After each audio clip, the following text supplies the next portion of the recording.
본문 말씀 야고보서 5장 7절에서 11절까지의 말씀입니다. 그 가운데서 8절 말씀을 제가 봉독하겠습니다. 너희도 길이 참고 마음을 굳건하게 하라. 주의 강림이 가까우니라. 아멘. 지난 두 주일 야고보서를 통해 자기는 모든 것을 할 수 있는 것처럼 헛세를 부리는 교만한 사람이 있음을 보았습니다. 또 가난한 자들을 괴롭히는 부자의 행포도 보았습니다. 하나님은 이렇게 교만한 자와 약자들을 괴롭히는 자를 미워하십니다. 잠언 9장 13절에 여호와를 경외하는 것은 악을 미워하는 것이니라. 나는 교만과 거만과 악한 행실과 배역한 입을 미워하느니라고 하였습니다. 당하고도 아무 말을 하지 못했지만은 그 모든 것을 듣고 알고 계시는 하나님께서 갚아 주실 것입니다. 본문을 시작하면서 야고보는 독자들에게 형제들아 라고 하였습니다. 이것은 그리스도인들이 꼭 기억하고 살아야 할 일이 있음을 상기시키기 위함인 것입니다. 본문에서 야고보는 주 안에서 형제가 된 독자들에게 주께서 강림하시는 날이 가까이 있다고 했습니다. 그러므로 길이 참으라고 하였습니다. 본문을 통하여 주님께서 강림하신다 라고 하는 제목으로 함께 은혜를 받고자 합니다. 주님께서 강림하시는 날이 있습니다. 본문 7절에 그러므로 형제들아 주께서 강림하시기까지, 8절에 주의 강림이 가까우니 라고 했습니다. 원문을 보면 이 두 절에 나오는 주의 강림은 모두 동일하게 주의 강림이라고 했습니다. 주님의 강림은 주 예수 그리스도께서 다시 세상에 오시는 사건을 말하는 것입니다. 본문 7절에 주께서 강림하시기까지라고 했습니다. 여기에 주라고 하는 말, 큐리오스라는 말은 예수 그리스도에 대한 다른 이름이 되겠습니다. 하나님께서 십자가에서 죄인들을 위하여 죽음을 당하신 그의 아들 예수님을 주가 되게 하셨습니다. 우리의 구주가 되게 했습니다. 만유의 주, 구원의 주, 믿음의 주가 되게 해 주셨던 것입니다. 예수께서 세상에 처음 오셨던 탄생 사건을 주의 초림 또는 주의 강림이라고 합니다. 이것은 하나님께서 인간이 되어 세상에 오신 사건입니다. 주님께서 이 세상에 처음 오셨을 때 베들레헴에서 어린 아기로 출생했습니다. 그는 종의 형체를 가지고 세상에 오셨습니다. 그의 출생, 그의 강생을 기뻐하는 사람은 거의 없었습니다. 그를 영접하는 자도 없었습니다. 성경을 잘 알고 가르치던 대제사장과 서기관들조차 주님께서 베들레헴에 태어나실 것이라는 것을 저들은 알고 있었습니다. 그럼에도 그가 세상에 왔을 때 그에게 찾아가거나 경배하지 않았습니다. 본문에서 주의 강림은 주님의 재림에 대한 다른 표현이 되겠습니다. 그래서 주의 강림이 가까우니 라는 말은 주의 재림이 가까우니 라는 말씀이 되겠습니다. 주님의 재림을 말할 때 성경에는 몇 가지 용어들이 나옵니다. 그 첫 번째가 파루시아입니다. 이 단어는 성경에서 임함 또는 강림이라고 번역되었습니다.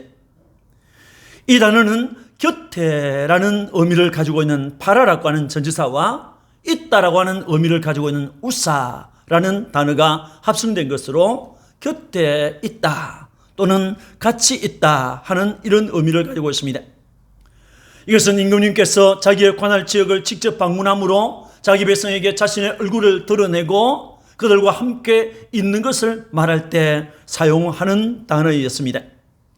주님의 파루시아, 헤파루시아 투크류라고 하는 이 말은 만왕의 왕이신 주님께서 지상에 있는 그의 백성과 함께 하기 위하여 그의 백성에게로 오시는 사건을 말하고 있습니다. 데살로니가전서 4장 17절에 그리하여 우리가 항상 주와 함께 있으리라.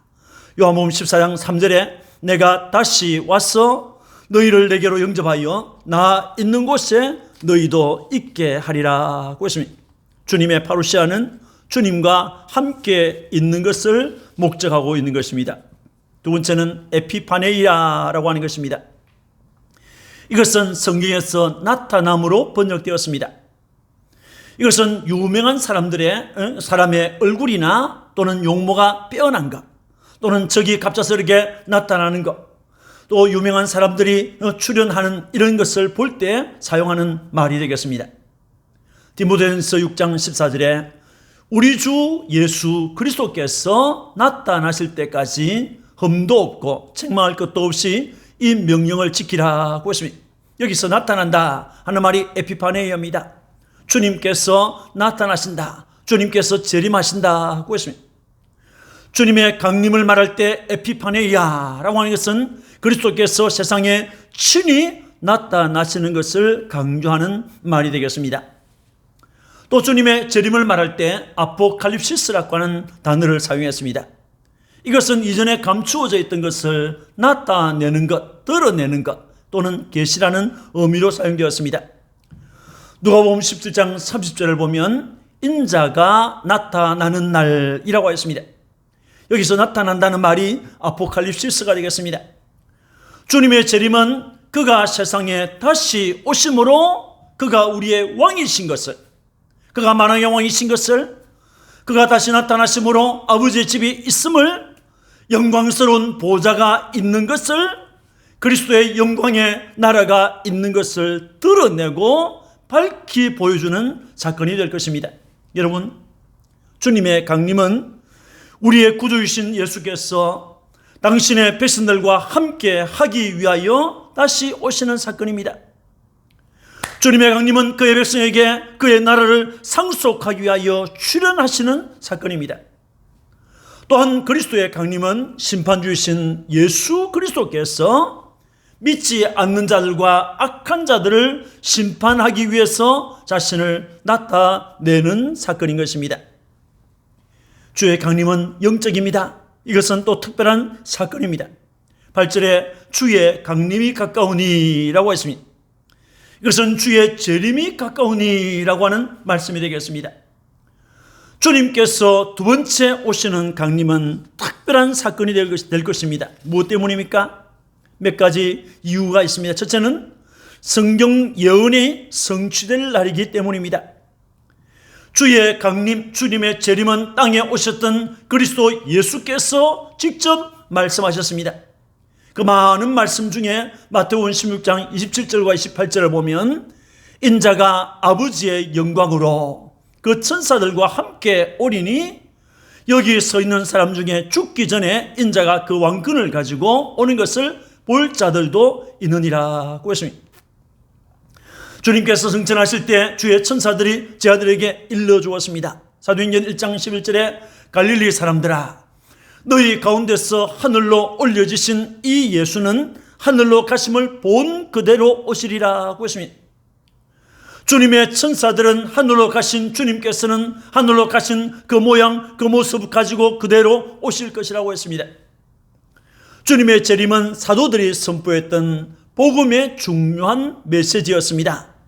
요한은 요한계시록 1장 7절에 볼지어다 그가 구름을 타고 오시리라고 했습니다. 주님께서 재림하실 때 구름을 타고 오신다고 했습니다.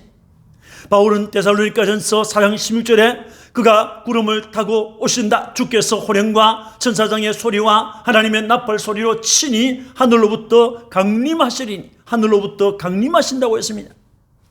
베드로후서 3장 10절에 그러나 주의 날이 도둑같이 오리니라고 했습니다. 주님께서 다시 오시는 강림은 요한이나 바울이나 베드로나 많은 사도들이 그리스도의 복음을 전하면서 전할 때 빼놓지 않고 선포했던 중요한 메시지였습니다. 구약의 성도들도 예언하였습니다. 아담의 7세손이었던 에녹은 유다서 1장 14절 15절을 보면 보라 주께서 그 수만의 거룩한 자와 함께 임하셨나니 이는 무사람을 심판하사라고 했습니다. 주님께서 그 수만의 거룩한 자 천사들과 성도들과 함께 온다는 말이 되겠습니다. 그때 주님께서는 경건치 않은 자를 심판할 것이라고 했습니다. 또 욥은 슬픔과 고난 속에서 말로 닿을 수 없는 질병, 고통, 질병 속에서 이렇게 고백했습니다. 내가 알기에는, 내가 믿기로는 나의 대속자가 살아계시니 나를 구원하신 주님이 살아계신다. 마침내 그가 땅 위에 서실 것이라고 했습니다. 나를 구원하신 주님께서 땅에 다시 오셔서 서신다고 했습니다. 그래서 욥은 그 주님을 만날 것을 소망한다고 했습니다. 주님께서 다시 오신다 하는 것은 구약의 선지자들이 예언하였습니다. 다니엘은 다니엘 7장 13절에 내가 또 밤 환상 중에 보니 인자 같은 이 예수입니다. 그 예수님께서 하늘 구름을 타고 왔어라고 했습니다. 스가랴 선자는 스가랴 14장 4절에 그날에 그의 발이 예루살렘 앞 곧 동편 감람산에 서실 것이요 라고 했습니다.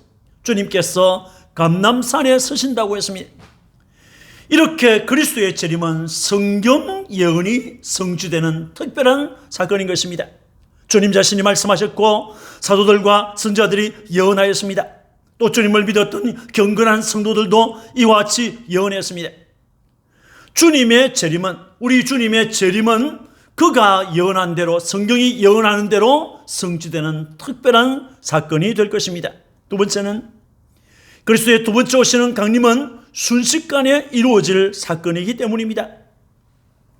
마태복음 24장 27절에 번개가 동편에서 나서 서편에서 저편까지 번쩍임같이 인자의 임함도 그러하리라고 했습니다.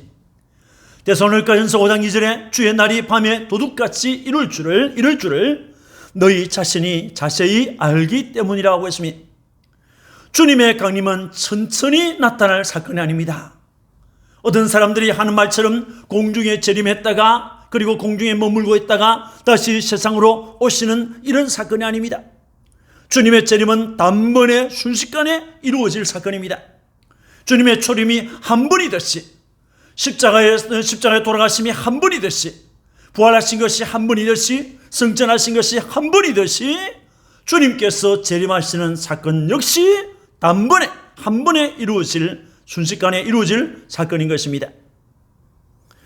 주님의 재림이 왜 특별한 사건입니까? 그것은 영광의 주로 오실 사건이기 때문입니다. 데살로니가전서 4장 16절에 주께서 호령과 천사장의 소리와 하나님의 나팔 소리로 친히 하늘로부터 강림하시리니 마가복음 13장 26절에 그때 인자가 구름을 타고 큰 권능과 영광으로 오는 것을 사람들이 보리라고 하였습니다. 초림하신 주님을 귀하게 보는 사람은 없었습니다. 그가 세상에 오신 구주, 인생을 구원하실 구주라고 생각하는 사람도 거의 없었습니다. 그러나 그는 세상 사람들을 저희들의 죄로부터 구원해 주실 구주였습니다. 그러나 다시 오실 구주 예수 그리스도는 하늘로부터 구름을 타고 강림하실 것입니다. 천사장의 소리와 하나님의 나팔 소리와 함께 영광의 주로 오실 것입니다. 앞서 갔던 믿음의 성도들과 함께 친히 오실 것입니다. 영광 중에서 오실 것입니다. 그리스도의 강림은 불신자들에게는 심판으로, 신자들에게는 영광과 상급으로 갚아주기 위해서 오시는 사건이 될 것입니다. 그리스도께서 두 번째 강림하시는 것은 분명한 목적이 있습니다. 주님과 상관없이 살던 불신자들에게는 진노와 저주의 날이 되고 말 것입니다. 그리스도를 대적하는 모든 자들은 파멸에 이르게 될 것입니다. 그러나 주님을 믿은 성도들은 영원한 영광의 나라를 상속하고 그리고 상급을 받는 시간이 될 것입니다. 마태복음 25장 34절에 그때의 임금이 그 오른편에 있는 자들에게 이르시되 내 아버지께 복받을 자들이여, 주님이 하시는 말씀입니다. 내 아버지께 복받을 자들이라고 했습니다. 나와 창세로부터 너희를 위하여 예비된 나라를 상속받으라고 했습니다. 하나님 나라를 상속받으라고 했습니다.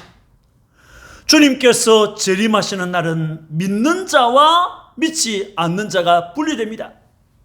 선한 일을 행한 자와 악한 일을 행한 자가 분리됩니다. 주님이 재림하시는 날 영생에 들어갈 자와 영벌에 들어갈 자들이 분리되는 특별한 날이 될 것입니다.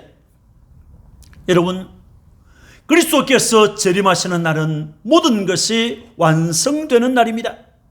거짓과 모함과 살인과 테러와 전쟁 등의 온갖 부조리와 불합리가 이 세상에 일어나지 않았습니까? 그 모든 불합리한 것들이 다 사라질 것입니다. 예수 이름 때문에, 예수 믿는 믿음 때문에 일어났던 수많은 종류의 핍박과 조롱과 멸시와 천대는 사라지게 될 것입니다. 또 그것 때문에 얼마나 두려워했습니까? 고통을 겪었습니까? 눈물을 흘렸습니까? 얼마나 아팠습니까? 그런 모든 아픔과 눈물이 다 사라지는 특별한 날이 될 것입니다. 주님의 강림은 하나님께서 창세전에 세우셨던 구속 역사가 완성되는 날입니다. 하나님의 택자 구원은 완성되고 교회는 궁극적인 승리를 하게 될 특별한 날인 것입니다. 그렇다면 주님의 강림은 언제 일어납니까? 언제 이루어집니까? 본문 8절을 보면 주의 강림이 가까우니라고 했습니다. 그 날과 그 시를 말하지 않았습니다. 가깝다고만 했습니다. 주님께서 언제 다시 올 것인가 하는 것은 많은 성도들이 알고 싶어 합니다. 그래서 각종 이단들 중에는 날짜를 말하기도 하고, 그것이 거짓으로 드러났을 때는 그리스도께서 공중에 재림했다라고 거짓말하여 성도들을 계속해서 미혹하는 것입니다. 주님께서 다시 오시는 강림의 날과 시간을 아시는 분은 하나님밖에 없습니다. 마태복음 24장 36절에 그러나 그 날과 그 때는 아무도 모르나니 하늘의 천사들도 아들도 모르고 오직 아버지만 아시느니라고 했습니다. 그러므로 우리는 그 날과 그 시를 알려고 하지 말고 주님의 복음이 땅끝까지 선포되어지는 이 선교에 관심을 가져야 하는 것입니다. 한 번은 제 아들이 주님께 물었습니다. 우리에게 이르소서, 어느 때에 이런 일이 있겠사오며 또 주의 임하심과 세상 끝에는 무슨 징조가 있사오리까? 라고 했습니다. 그때 주님께서 제 아들에게 그 날이 가까웠을 때 일어날 징조들을 말씀하셨습니다. 몇 가지인데, 하나는 적그리스도 불법의 사람이 먼저 나타날 것이라고 했습니다. 마태복음 24장 4절과 5절에 예수께서 대답하여 이르시되 너희가 사람의 미혹을 받지 않도록 주의하라. 많은 사람이 내 이름으로 와서 이르되 나는 그리스도라 하여 많은 사람을 미혹하리라고 했습니다. 적그리스도, 이 적그리스도는 그리스도와 그의 왕국을 대적하는 자입니다. 성도들을 거짓으로 미혹하는 자입니다. 적그리스도는 멸망의 아들입니다. 적그리스도 그들은 예수님이 그리스도인 것을 부인합니다. 아버지와 아들을 부인합니다. 그리스도께서 육체로 세상에 오시는 것을 부인합니다. 오히려 자기가 강림하신 예수라고 말하여서 사람들을 계속해서 미혹하는 것입니다. 여러분, 우리 한국에 하나님이 몇 분이나 계시는지 아십니까? 하나님이 한국에 20명이나 있습니다. 재림 예수는 몇 분이나 되는지 아십니까? 50명이나 된다고 했습니다. 이런 미혹하는 사람들에게 속지 않아야 하는 것입니다. 두 번째 징조는 전쟁과 기근, 지진과 같은 큰 재난이 일어날 것입니다. 마태복음 26장 6절에서 8절에 난리와 난리 소문을 듣겠으나 너희는 삼가 두려워하지 말라. 이런 일이 있어야 돼. 아직 끝은 아니니라. 민족이 민족을, 나라가 나라를 대적하여 일어나겠고 곳곳에 기근과 지진이 있으리니 이 모든 것은 재난의 시작이니라고 했습니다. 민족이 민족을 칩니다. 나라가 나라를 칩니다. 이런 큰 전쟁이 세계 도처에서 일어날 것이라고 했습니다. 또 무서운 기근과 지진과 온역이 세계 도처에서 일어나게 될 것이라고 했습니다. 또 무슨 징조가 있습니까? 큰 배도와 큰 환란이 일어날 것이라고 했습니다. 마태복음 24장 9절에서 12절에 그때 사람들이 너희를 환란에 넘겨주겠으며 너희를 죽이리니 너희가 내 이름 때문에 모든 민족에게 미움을 받으리라. 그때 많은 사람이 실족하게 되어 서로 잡아주고 서로 미워하겠으며 불법이 성함으로 많은 사람의 사랑이 식어지리라고 했습니다. 끔찍스러운 재난이 있고 큰 환란이 일어날 것입니다. 사람들이 예수 믿는 성도들을 환란 가운데 넘겨줄 것이라고 했습니다. 죽일 것이라고 했습니다. 그 극심한 환란 날에 주님께서는 성도들이 감당하기 어려운 것을 아시고 택하신 자녀들을 위해서 그 환란의 날을 감하여 주실 것이라고 했습니다. 마태복음 24장 21절에서 22절에 이는 그때에 큰 환란이 있겠습니다. 창세로부터 지금까지 이런 환란이 없었고 후에도 없으리라. 그 날들을 감하지 아니하면 모든 육체가 구원을 얻지 못할 것이나 그러나 택하신 자들을 위하여 그 날들을 감하시리라고 했습니다. 큰 배도 큰 환란이 있다고 했습니다. 또 어떤 징조가 있습니까? 택자를 구원하는 땅끝까지의 주님의 복음 전파 운동이 주님이 강림하시기 직전까지 계속될 것이라 하고 있습니다. 마태복음 24장 14절에 이 천국 복음이 모든 민족에게 정언되기 위하여 온 세상에 전파되리니 그제야 끝이 오리라고 했습니다. 역사는 택자 구원이라고 하는 큰 목적을 싣고 마지막 오메가쯤을 향하여 진행되고 있습니다. 이 세상은 택자를 구원하는 밭입니다.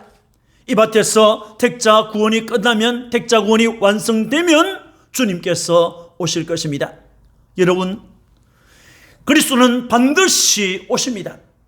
그리스도는 반드시 속히 오십니다. 그러나 그 날과 그 시는 아무도 모릅니다. 다만 징조를 보고 우리는 알 수 있습니다. 주님의 강림 전에 적 그리스도 불법의 사람이 먼저 나타날 것입니다.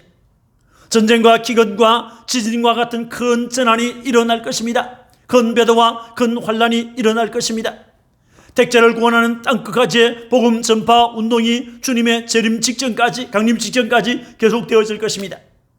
그리해서 택자 구원이 완성되면 주님께서 오시는 것입니다. 사랑하는 성도 여러분, 우리는 그리스도의 강림 앞에 살고 있습니다. 그리스도는 그의 백성들과 함께 하기 위하여 다시 오십니다. 그리스도는 자기 백성에게 그의 나라를 상속하기 위하여 믿지 않는 자들과 악한 자들은 심판하기 위해서 강림하십니다. 그리스도께서 강림하시면 모든 핍박과 모든 아픔과 모든 눈물은 다 사라질 것입니다. 그리스도께서 강림하시면 택자 구원은 완성되고 교회는 궁극적인 승리를 하게 될 것입니다. 그리스도는 다시 오십니다. 그리스도는 반드시 속히 옵니다. 그리스도는 친히 오십니다. 그 날과 그 시는 아무도 모릅니다. 다만 징조를 보고 아는 것입니다. 지금 세계 도처에서 벌어지고 있는 일들은 주님께서 강림하실 날이 임박했음을 알려주고 있습니다. 시대를 보며 징조를 보며 주님의 강림의 때를 분별하는 지혜를 가져야 합니다. 악인들은 악을 더 행하고 선한 자들은 더욱 선을 행하도록 우리는 격려해야 하는 것입니다. 주님께서 이렇게 말씀하셨습니다. 인자가 올 때에, 주님께서 재림하실 그때에 세상에서 믿음을 보겠느냐라고 했습니다. 주님이 세상에 오시는 그때 믿음을 지키고 있는 사람, 등불을 준비하고 있는 사람, 주님께서 오실 때 그러한 사람들에게 복이 있을 것이라고 했습니다. 믿음 준비, 기름 준비 잘 하였다가 다시 오시는 주님을 만나는 여러분들이 되시기를 주의 이름으로 축원합니다. 아멘. 기도하겠습니다. 하나님 아버지, 은혜를 감사합니다. 야고보 선생님은 우리에게 주의 강림하실 날이 가까이 있다고 했습니다. 주님이 강림하실 날이 우리 앞에 점점 다가오고 있는데 정신을 차리지 아니하면 우리가 휩쓸려서 떠내려갈 수밖에 없습니다. 주님, 믿음을 지키게 하옵소서. 믿음 준비 잘하게 하옵소서. 기름 준비 잘하게 하옵소서. 주님 오시는 소리를 들을 때 아멘 주 예수여 어서 오시옵소서 하고 환영하면서 주님을 맞을 수 있는 주의 백성들이 되도록 은혜를 입혀 주옵소서. 감사하고 구주 예수님 이름으로 축복하고 기도합니다. 아멘.